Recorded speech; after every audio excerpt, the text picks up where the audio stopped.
அனைவருக்குமே வணக்கம். சற்று முன் கிடைத்திருக்கக்கூடிய ஒரு மிக மிக முக்கியமான செய்தி ஒன்று வெளியாகியுள்ளது. சற்று முன் ஸ்டாலினுக்கு சிறை உறுதி, எதிராக நீதிபதி பரபரப்பு தீர்ப்பு, இது மாதிரி பார்த்தீங்கன்னா செய்திகள் வெளியாகிருக்கு. இதை பற்றி இந்த வீடியோவில் நம்ம முழுமையாக பார்க்கலாம். அதுக்கு முன்னாடி நம்ம சேனலுக்கு இப்போ தான் நீங்கள் முதல் முறையாக வந்திருக்கீங்க அப்படின்னா மறக்காமல் நம்முடைய சேனலை சப்ஸ்கிரைப் பண்ணி சப்போர்ட் பண்ணுங்கள். வாங்க வீடியோக்குள்ளே போகலாம்.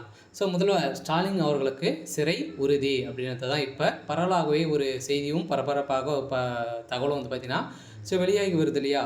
இப்போ பார்த்தீங்கன்னா திமுகவுடைய தலைமையகத்தில் இது வரைக்குமே ஒரு மிகப்பெரிய சம்பவங்கள் நடந்திருக்கு. இப்போ சமீப காலத்தில் இந்த அஜித்குமாருடைய கொலை வழக்கில் சதுரடியாக பார்த்தீங்கன்னா சிவகங்கை மாவட்டம், அதே மாதிரி மதுரை, கோவை இந்த மாவட்டத்துக்கெல்லாம் பார்த்தீங்கன்னா சதுரடியாக நிறைய எதிர்ப்புகள் திமுகவுக்கு அங்கங்கே பார்த்தீங்கன்னா இப்போ பிரச்சாரத்திற்காக அங்கங்கே திமுகவும் அதிமுகவும் சென்றிருக்கக்கூடிய நிலையில் திமுகவுக்கு முதல்வர் ஸ்டாலின் அவர்களுக்கு எதிர்ப்புகள் வந்திருக்கு. இந்த எதிர்ப்புகளின் அடிப்படையில் இப்போ முதல்வர் ஸ்டாலின் அவர்களுக்கு சிறை உறுதி. இப்போ நிகிதா அவர்கள் கொடுத்த வாக்குமூலத்தின் அடிப்படையில் தான் இப்போ அதிரடியாக முதல்வர் ஸ்டாலின் அவர்களுக்கும் இதில் தொடர்புகள் இருக்குது அப்படின்னு தான் இப்போ பார்த்தீங்கன்னா தகவல் வெளியாக சில நிகிதா அவர்கள் பார்த்தீங்கன்னா ஒரு முக்கிய புள்ளியாக திமுக இருக்கக்கூடிய முக்கிய அமைச்சர்கள்லாம் பார்த்தீங்கன்னா கையில் வைத்திருக்கக்கூடிய ஒரு மிகப்பெரிய ஒரு ஆளாக தான் இருந்திருக்காங்க.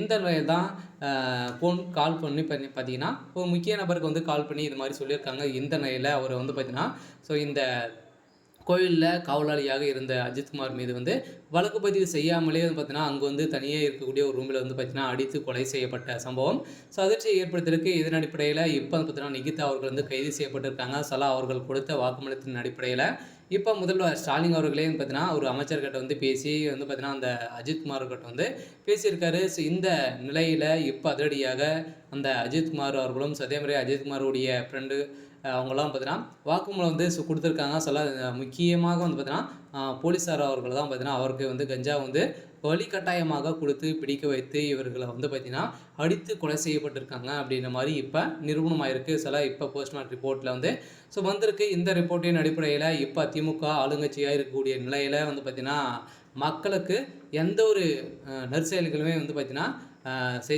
செய்யாமல் நல்ல செயல்களை எதுவுமே செய்யாமல் இருக்காங்க.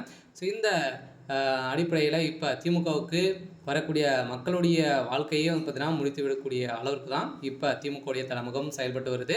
இருந்தாலுமே இதன் அடிப்படையில் தான் முதல்வர் ஸ்டாலின் அவர்கள் பார்த்தீங்கன்னா திமுகவுடைய ஆட்சி நடக்கக்கூடிய வாய்ப்பே இல்லை, இவருக்கு தகுதிகளை இல்லை அப்படின்ற மாதிரி தான் இப்போ சொல்லிட்டு வராங்க. இந்த நிலையில் முதல்வர் ஸ்டாலின் அவர்கள் சிறைக்கு செல்வது உறுதி அப்படின்னு தான் நிறுவனமாக இருக்குது. நிகிதா அவர்களும் இப்போ பார்த்தீங்கன்னா